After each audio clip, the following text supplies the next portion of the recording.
Welcome back. Joining us on the show now is Mr. Surendra Mehta. He's director at India Bullion and Jewellery Association. Mr. Mehta, hi, thank you so for joining us. And what a day it has been, even as the markets were anticipating a good amount of buying in gold. An all-time high in various countries is something that we were not perhaps prepared for. For the Indian markets, 61,400 has been broken. And for the international markets, even for a brief time, $2,080 an ounce is what we saw. So a huge jump of $50 as a knee-jerk reaction as the US Fed was delivering speech. What's your sense on where the prices stand, and what's the sense from here on in sense of prices?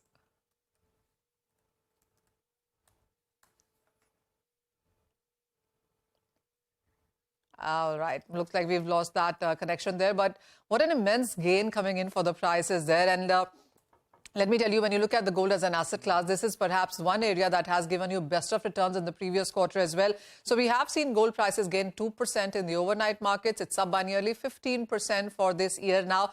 Mr. Mehta, what's your sense on where is gold headed from these current levels?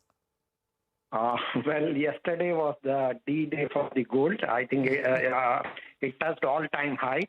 And the Fed, while increasing the 25 basis point interest rate, there have been a lot of contradictory statements when they issued the press release and when they gave the statement. So I think this led to a lot of confusion in the market, and somewhere down the line, while giving statement, there were concern about the banking crisis in U.S. market. I think this has led to a sudden spurt in the gold prices, and that is how the all-time high gold prices, it crossed the previous high of $2,079.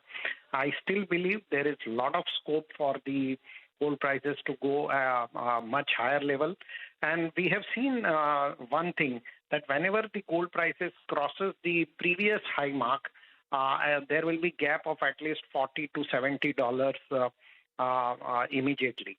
So I'm expecting at least $40 rise from $2,080. So my next target would be $2,120. One very important thing which we must see in the market is in the last 1 month, the gold prices have not been able to go below $1,970. Now, that is 5 times it has touched $1,970 and have reversed.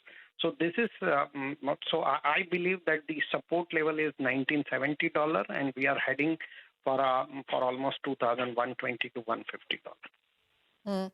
Mr. Mehta, also, how do you look at the gold-silver ratio as of now, and with the sudden spurge that we have seen in case of gold prices? What is the kind of discount that the Indian markets are working with?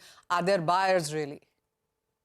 As far as gold-silver ratio is concerned, the gold-silver ratio, in my opinion, I think it is very favorable now. We are somewhere near 78. That is the gold-silver ratio as of now, and historically, it is always between 70 to 80.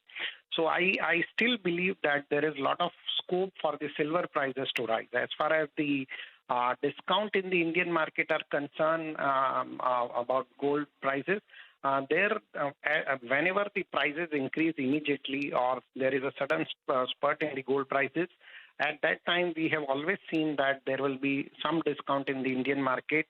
Currently also we are looking at some discount nearly about $10 or so. But in the international market, this discount do not exist. And so one should not look at discount, and one should look at the Indian market, look at the exchange prices where discount does not exist, and only this discount exists only in the physical market. So in my opinion, we are still there is a lot of scope for gold prices to go high. Mr. Mehta, silver, while in the international markets, is trading at a one-year highs, but for the Indian markets, we are not too far away from those all-time highs yet again. Absolutely, Manisha. See, silver also in last 1 month, almost 4 times it has touched $24.69, and from there it has gone up. So in my opinion, the support level for the silver prices, and since we already closed $26, my opinion, next target would be $29, and we might see it soon, maybe in another 2 months' time or 2.5 months' time or so. I'll wind down this conversation with one final question. And last year was a great one when we saw the imports, whether it was silver at record highs and gold imports were on the higher side as well. And India was buying on in big quantity. That hasn't really been the case right now. We've seen first quarter go and the import numbers look quite weak. How do you look at the Indian on-ground demand with the kind of price rise that we've seen? Are you referring to silver prices? Silver Both gold and silver, both imports. Well, yes, the silver, I think there have been a lot of import in last 1 year. I don't know where all this silver is actually going because industrial demand is limited. It won't exceed about more than 3,000 ton under any circumstances.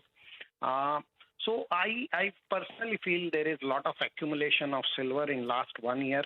As far as gold imports are concerned, the gold import, because of the price increase to such an extent, the gold imports are likely to be dull in the next quarter also. And secondly, one more important thing, in Indian market now, hallmarking and HUID has been made compulsorily.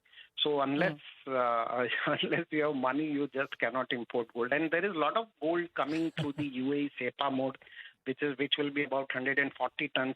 So now that quota has been will be allotted by 7th of May. So thereafter, the gold imports are likely to increase.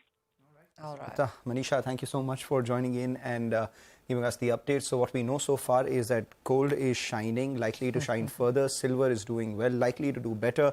Markets at the high point of trade, and even mid-caps actually. We have the numbers of Rane Engine, the stock locked in at 20% upper circuit. So with all guns blazing, we will retire on a high. Take a short break.